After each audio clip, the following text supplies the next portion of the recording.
ស្ដីមិនសូមចេញរីករាយជាមួយខ្ញុំនៅបទកំភ្លេចរឿងដើមបាទ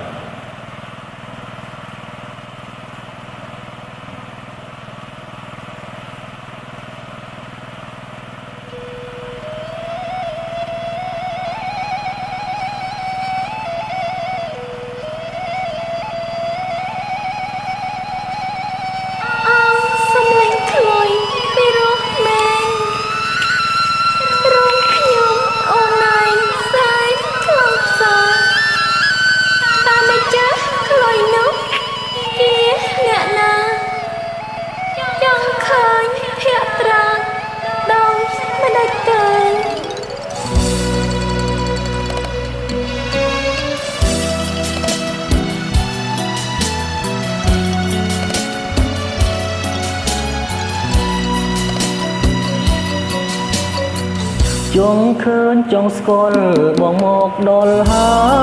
យអោស្រស់ត្រាំត្រាយកន្តាយដល់ណាទៀតទៅហើយចេញទៅកំណើពេងផ្លូវយើងទាំងពីរធ្លាប់មានអាស្រូវឈុំស្លៅគុំនឹករឿងដើមប្រងហើយនឹងស្រីមិនត្រូវធៀបគ្នាខុសទេពុំងាបុផាត្រូវការសន្តានដូចរូបបងត្រូវការស្រីស្នាមគ្មានរូបអូនគឺគ្មានដង្ហើមមានទាំងសន្សាមដួងใจរងខើរអិលមួយដោយលៀបខ្លាញ់គួរឲ្យខ្នាញ់ជាប់ក្នុងហារតីបងយកខ្លុយធ្វើជាសាស័យលុងត្រាដេកដីស្ម័គ្រស្រីជានិច្ច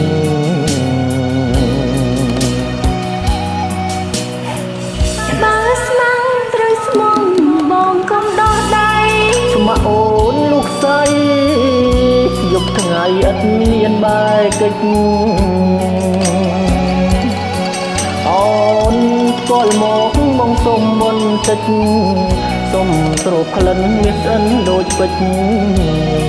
បំភ្លេចរឿងចាស់អាត្រូវ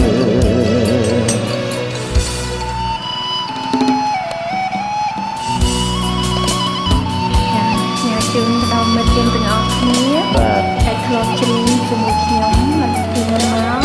បាត់ដឹងខ្លួនសូមជើញចូលរួមច្រៀងជាមួយខ្ញុំម្ដងទៀតបាទក៏សូមអរគុណទឹកជាមុនដែរ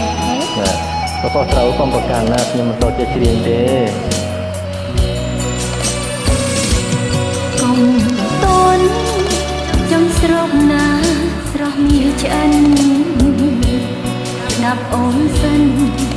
ព្រោះអូនមានម៉ែមានឪតែយើងជាគូនឹងគ្នាហើយបើ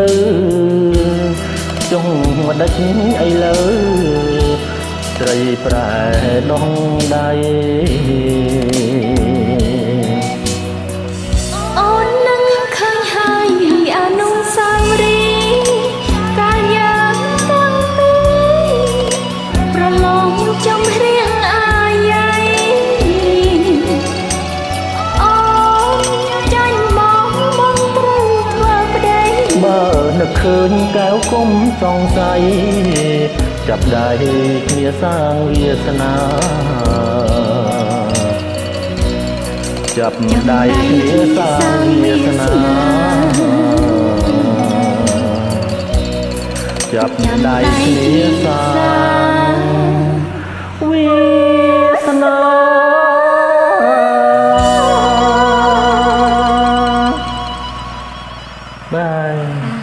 បាទអរគុណច្រើន